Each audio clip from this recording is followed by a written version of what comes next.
Hi, and welcome. You're listening to the X22 Report. My name is Dave, and this is episode 1692B, and today's date is October 17th, 2018, and the title of the episode is Know Your Enemy, More Arrests, There Is No Spoon. Let's get into the economic collapse, political, and geopolitical news.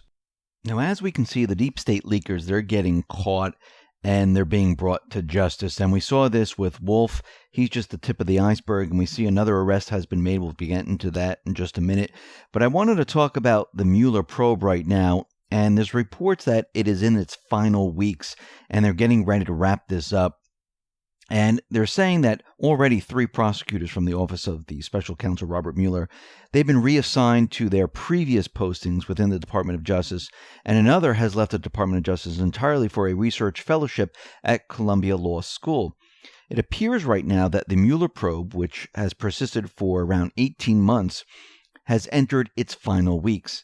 And what have they found? Most likely, absolutely nothing, because if they did find something, they would have had that out there like there was no tomorrow. The mainstream media would have picked that up, they would have ran with it, and it would have been all over the place. And we see at this time, they're not going to wrap this up before the elections because the Department of Justice guidelines suggest that prosecutors should avoid releasing politically sensitive detail to the public directly ahead of an election, which is why Mueller will probably wait to wrap things up until after November 6th. Though there's no guarantees because we know how the deep state works. They like to let these things out or leak them out before an election so they can get the edge. And also there's no guarantee that Mueller's findings will ever be made public, most likely because they've never found anything, because Rosenstein is under no obligation to release them. Now, I'm sure Trump is going to be out there tweeting, why aren't the findings released? What did they find? Am I cleared? I think I am. And he's going to continually do this to let the public know this. Now, yesterday we talked about Wolf and how he leaked information to Allie Watkins. And now we see there's another leaker, and this leaker was arrested. Now, you might remember back in May of 2018 when a sketchy porn lawyer, Michael Avenatti, was releasing U.S. Treasury notifications on Michael Cohen, received from an unknown source within the Treasury Department. You might also remember when New Yorker's Ronan Farrow wrote a sympathetic article after talking to the leaking Treasury official. As a result, the Treasury Inspector General began an investigation. A U.S. Treasury employee named Natalie Mayflower Sowers Edwards was arrested and charged with leaking to numerous reporters multiple financial reports about suspicious financial transactions related to Paul Manafort, Richard Gates, Maria Butina, and others. So Edwards, 40, of Virginia, is charged with 1 count of unauthorized disclosure of suspicious activity reports and 1 count of conspiracy to make unauthorized disclosures of suspicious activity reports, both of which carry a maximum sentence of 5 years in prison. And as we can see right now, leakers are being caught, and the investigations into more leaking will continue. And we need to remember, we have a lot of indictments that are just waiting in the wings, waiting for the right moment, waiting for the D-class. And all this is going to be let loose at a specific time. And this is going to be used as leverage. Now, Trump has been warning Central American countries that he will end aid over the immigrant caravan that is coming up from the South American countries. And he said Honduras, Guatemala, El Salvador, they need to stop this right now because they're going to be losing their financial support. And he tweeted out the following: "We have today informed the countries of Honduras, Guatemala, and El Salvador that if they allow their citizens or others to journey through their borders and up to the United States with the intention of entering our country illegally, all payments made to them will stop, in brackets, end.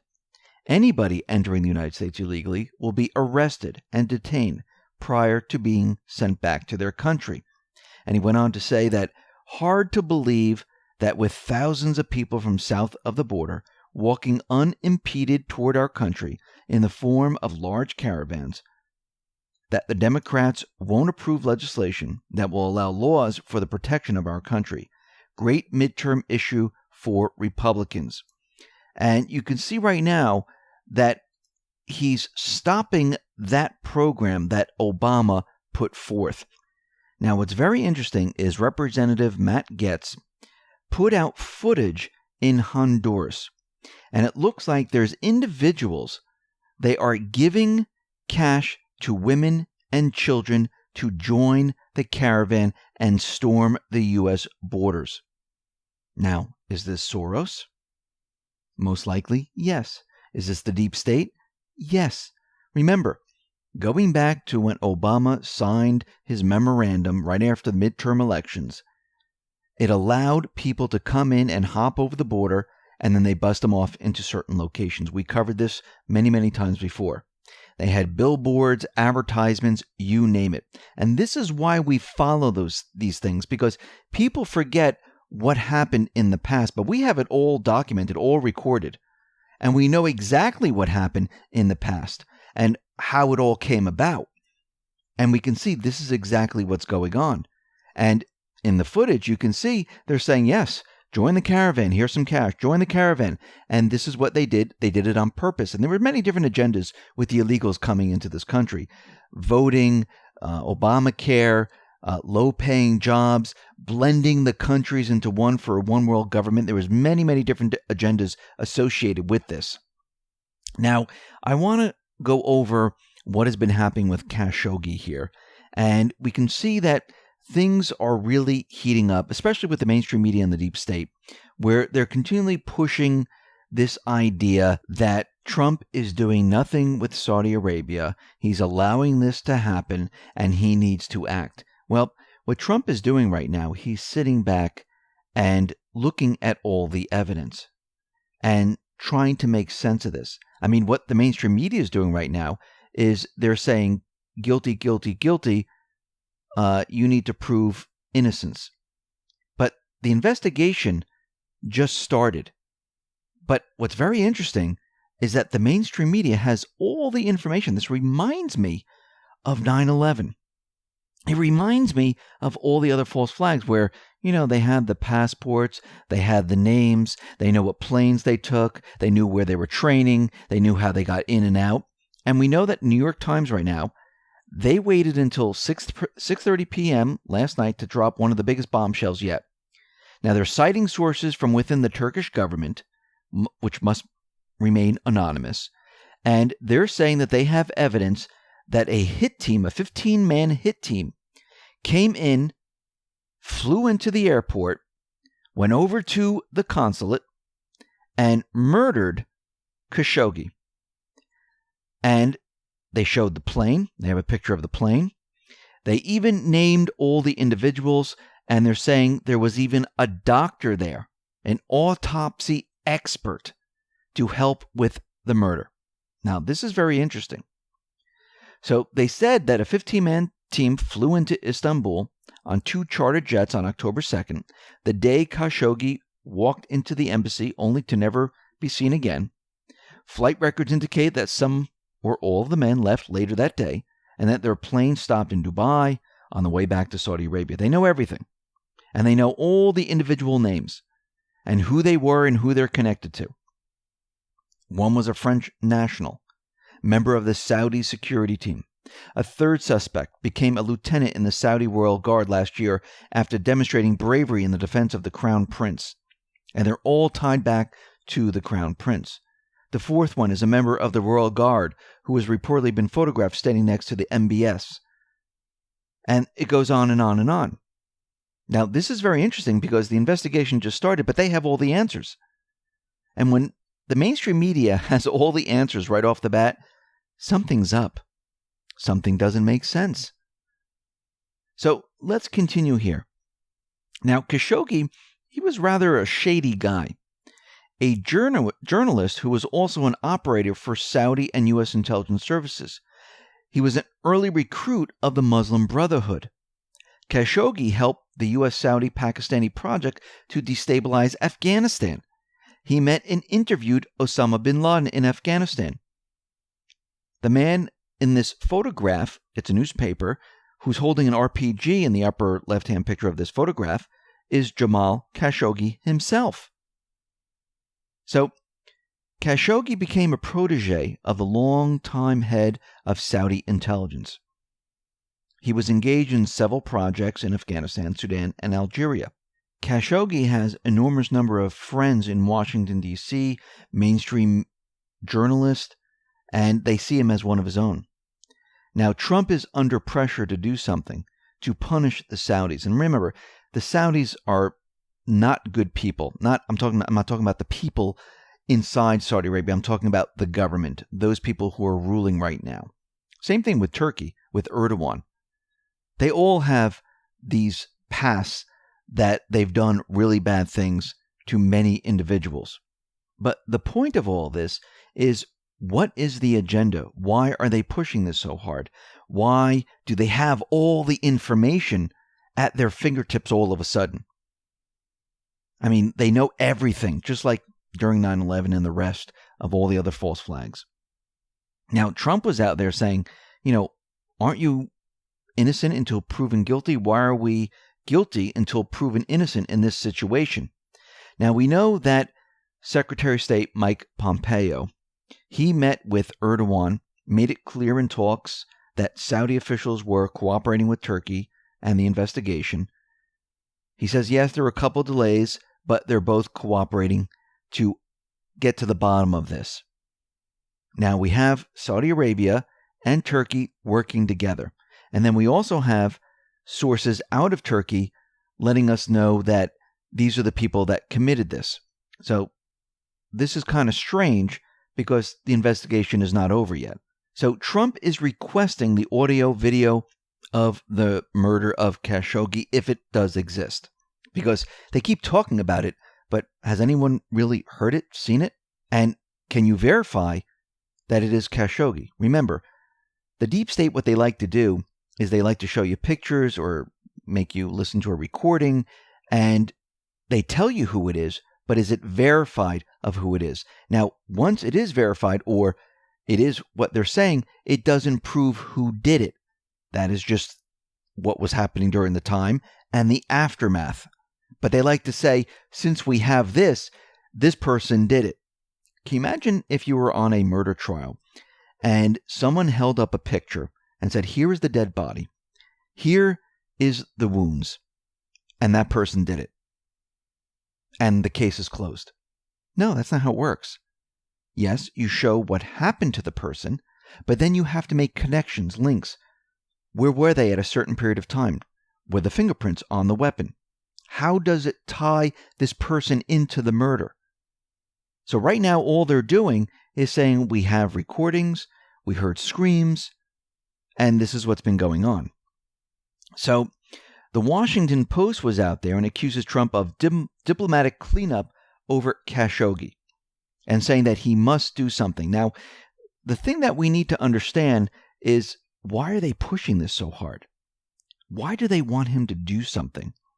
Remember, right now, a lot of businesses, a lot of countries, corporations, even the central bank, the IMF, they are distancing themselves from Saudi Arabia all at once without having proof of anything, which is kind of odd right off the bat. So let's just go over this a little bit here. The Saudis knew Khashoggi was going into the consulate in Turkey. They sent a hit team of many individuals. They flew into the airport, and they knew there were cameras all over the place because they most likely placed them outside. They didn't cover him up or anything, and they let him walk in being viewed by the camera. And most likely Erdogan had cameras inside the building, and I believe that Saudi knew about these cameras. I mean, you do sweeps and things like that, and you know exactly where they are. So they allowed this to happen, and they came in on a regular flight with all flight records so they can be traced. I mean, why would you send such a big team for one individual? It makes no sense. So Khashoggi has been missing since October 2nd. And Turkey came out and said, we have evidence, but we can't show you the evidence of what happened here. Trump reached out to the Saudi crown prince and said, did you do this? He said no. But the mainstream media, they wanted action. They wanted Trump to do something. And CNN even came out on October 15th saying that Saudi is ready to admit they did this. Well, how would they know this? They just told Trump they had nothing to do with it, but they said any minute they're going to come out and say they did this. And we know prior to this, there was a coup in Saudi Arabia going back maybe a year or so.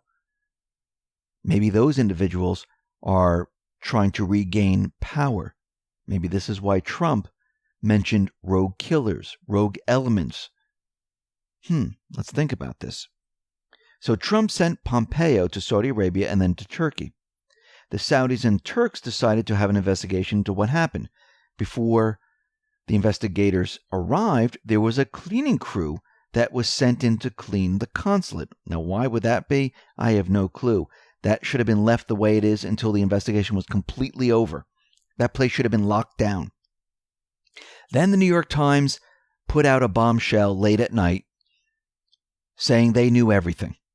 Names of the people, the flights, everything. And the mainstream media is pushing the agenda that the Trump administration is covering for Saudi Arabia. So we know that Khashoggi has ties to the CIA, Muslim Brotherhood. He worked with the intelligence groups in Washington, in Saudi Arabia, and maybe they didn't need him anymore. Maybe they needed him for some type of an event. So the question is, what is the motive for all of this? Well, let's look at both sides. Why would Trump be involved? Well, he's trying to sell weapons to Saudi Arabia. They have not been sold to them yet. So if they got rid of this reporter, that wouldn't help him. So that doesn't make sense. Is he going after Saudi Arabia to destroy the economy? No, because then it would, fall back on him because the oil market would collapse. He would be responsible, and he doesn't want that to happen because they have a completely different plan. So that doesn't make sense. So Saudi Arabia, knowing that their consulate was bugged and that all flights were tracked, why would they send a team so large to a place where there are cameras all over the place? It makes no sense. Why wouldn't they take him out someplace else? Why did they wait for this moment? I mean, there are plenty other places that they could have done this. They were tracking him. They know where he was. So why would the mainstream media have all details like the names, the places, the planes? Why would countries, companies, and the central bank distance themselves from Saudi Arabia? I mean, Saudi Arabia has done bad things before. They're involved in the killings in Yemen, killing women and children, innocent people. They've had human rights violations. They promoted terrorism like the Islamic State, Al-Qaeda, around the world, invaded Syria. Why now? That doesn't make sense.